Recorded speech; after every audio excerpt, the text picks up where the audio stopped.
a María del Pilar Ahún. Ella se presenta como coordinadora de programas de libertad y desarrollo, pero entiendo que su propuesta es a título personal, ¿no? Ah, bueno, muy bien. Es importante precisarlo. Gracias. Muchas gracias y le ofrezco la palabra. Muchas gracias, presidente. Bueno, por su intermedio, saludar a todos los miembros del Consejo Constitucional aquí presentes, de la Comisión de Sistema Político y también a la comisionada Rivas, que está presente en esta comisión. Mi presentación la quiero concentrar básicamente en algunos mecanismos de pesos y contrapesos que se establecen en el anteproyecto. Voy a compartir la presentación. Espérame un segundo.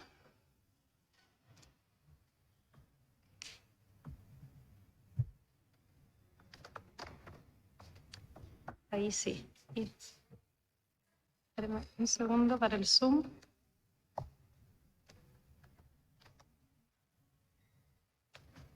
Ay, no sé si está conectado en el link de Zoom. Ahí sí.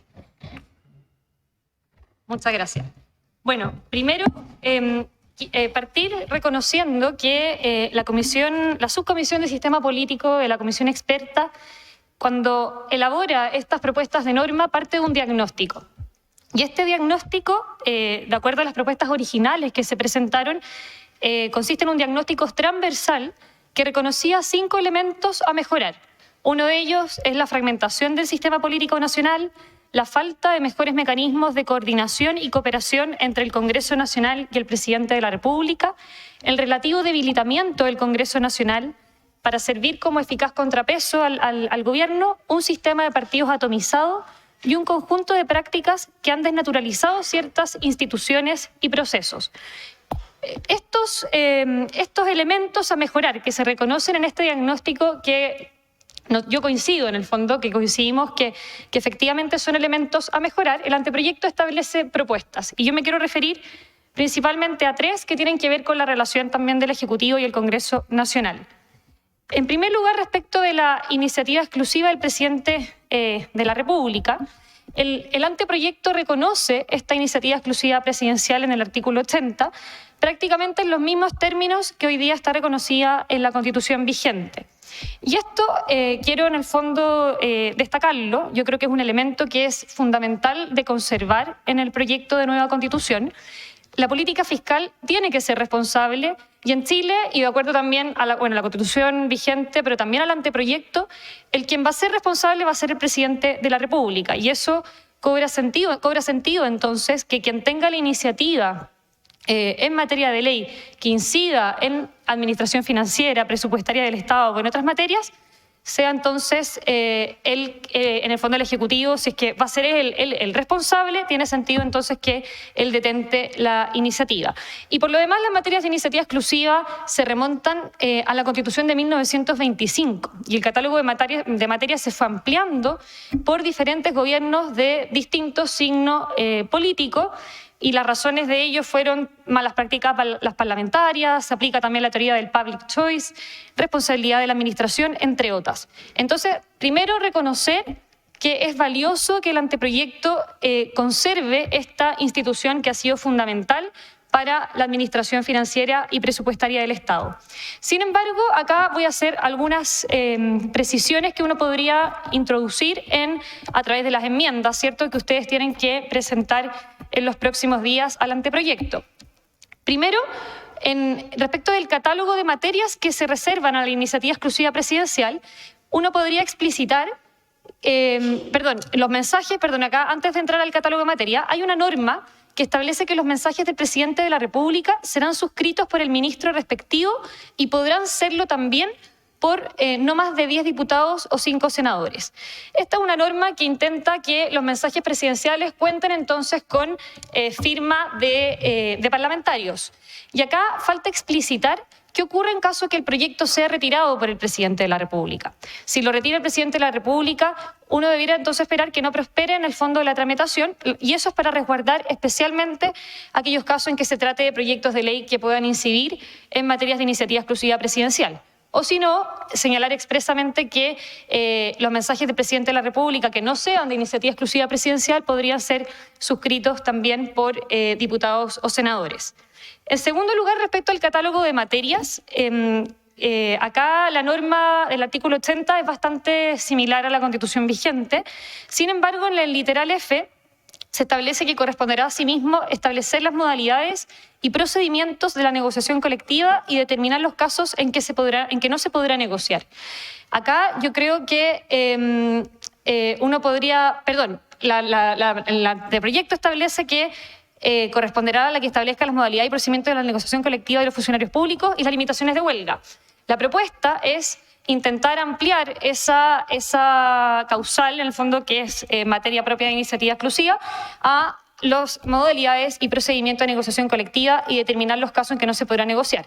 Por lo tanto, no restringirla únicamente a aquellos casos en que la negociación colectiva se trate de la negociación colectiva de los funcionarios públicos. En tercer lugar, también hay una norma, que es el artículo 80, inciso cuarto, que establece que las mociones e indicaciones que versen sobre materias de iniciativa exclusiva del presidente de la República serán declaradas admisibles por la mesa directiva de la respectiva Cámara o por quien ejerza la presidencia de la comisión según corresponda.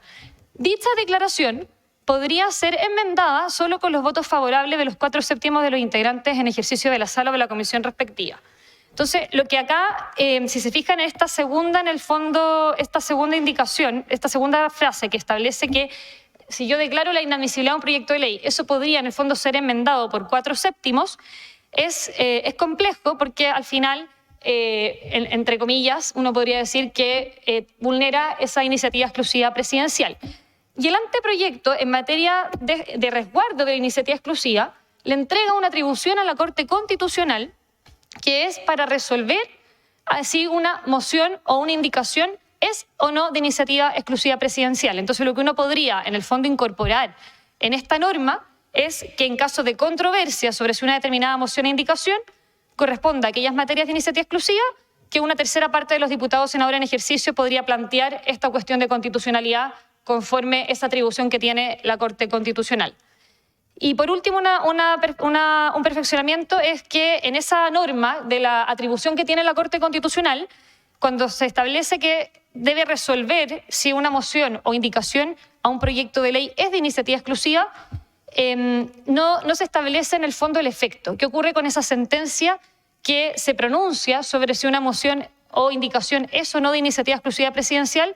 No queda claro cuál es el efecto. Continúa la tramitación de ese proyecto de ley, continúa en el fondo esa indicación, entonces lo que uno debiera hacer es explicitar ese efecto y uno debiera decir que en caso que la resolución de la Corte Constitucional establezca que esa moción o indicación es de iniciativa exclusiva, el Congreso Nacional debiera dar por concluida la tramitación de ese proyecto de ley o esa indicación debiera tenerse por no presentada, sea cual sea el caso, salvo que el Ejecutivo en el fondo otorgue el patrocinio a esa moción o indicación.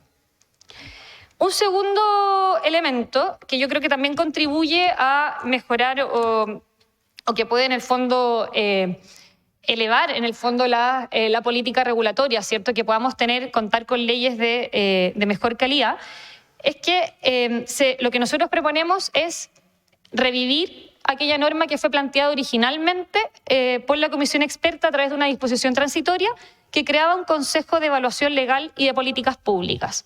¿Qué hace el anteproyecto hoy día? El anteproyecto lo que hace es realzar la labor que hace la Biblioteca del Congreso Nacional y crea una oficina parlamentaria de finanzas públicas y de impacto regulatorio, pero a nivel de Congreso, para hacer en el fondo como esta contraparte técnica y que tendría que hacer el análisis del impacto financiero y regulatorio de los proyectos de ley, y así como el análisis de la ley de presupuesto y el monitoreo de su ejecución y los resultados de sus programas.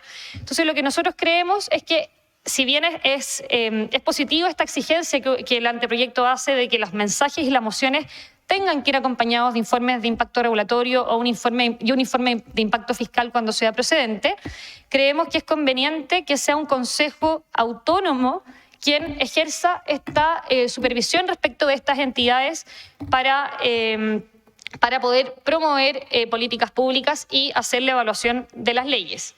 ¿Qué es lo que le correspondería a este Consejo de Evaluación Legal y de Políticas Públicas? Es elaborar un plan bienal de evaluación legislativa, regulatoria y de políticas públicas que sería ejecutado por los servicios de su dependencia.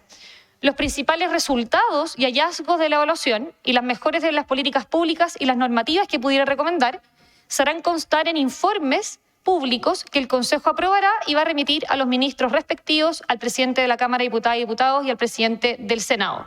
Y en cuanto a su integración, nosotros compartimos la propuesta original de la Comisión Experta que señala que debiera estar integrado por un ex consejero del Banco Central y un ex decano de una facultad de Administración y Economía de cualquier universidad reconocida oficialmente por el Estado, un ex contralor o subcontralor de la Contraloría General de la República y un ex decano de una facultad de Derecho de cualquier universidad reconocida oficialmente por el Estado, y un ex ministro de Hacienda o un ex ministro de Justicia y de Derechos Humanos o un ex director de la Dirección de Presupuesto del Ministerio de Hacienda o un ex jefe de la División Jurídica Legislativa del Ministerio Secretaría General de la Presidencia. Estos integrantes serían designados por una comisión bicameral y sometidos al acuerdo de 3/5 de los diputados y senadores ejercicio.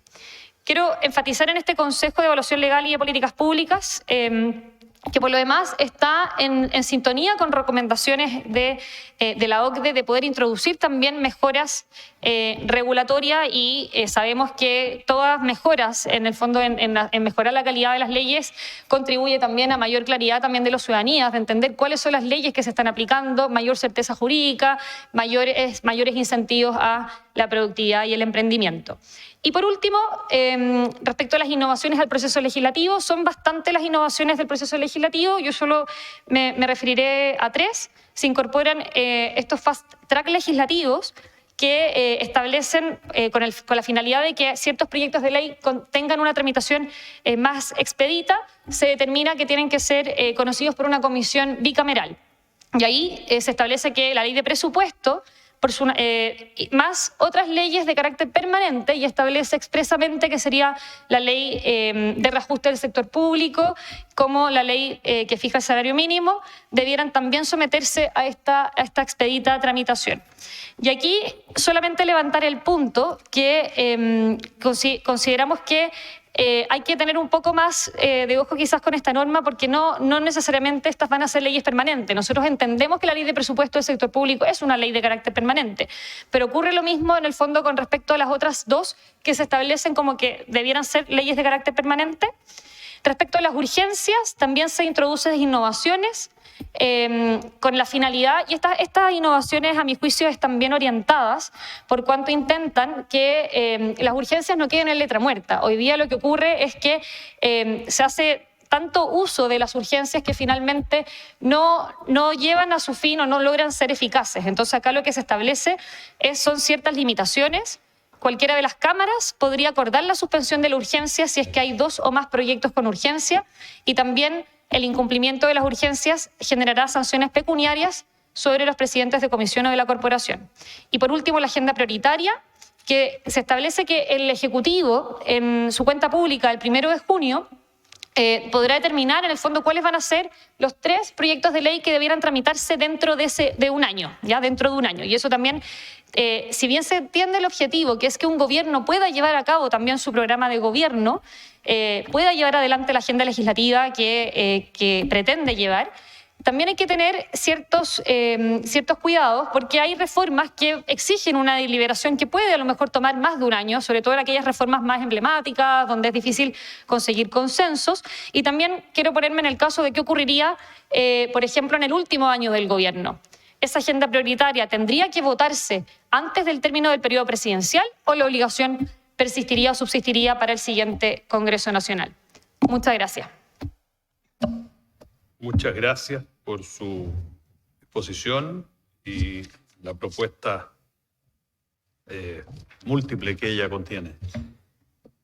Ofrezco la palabra.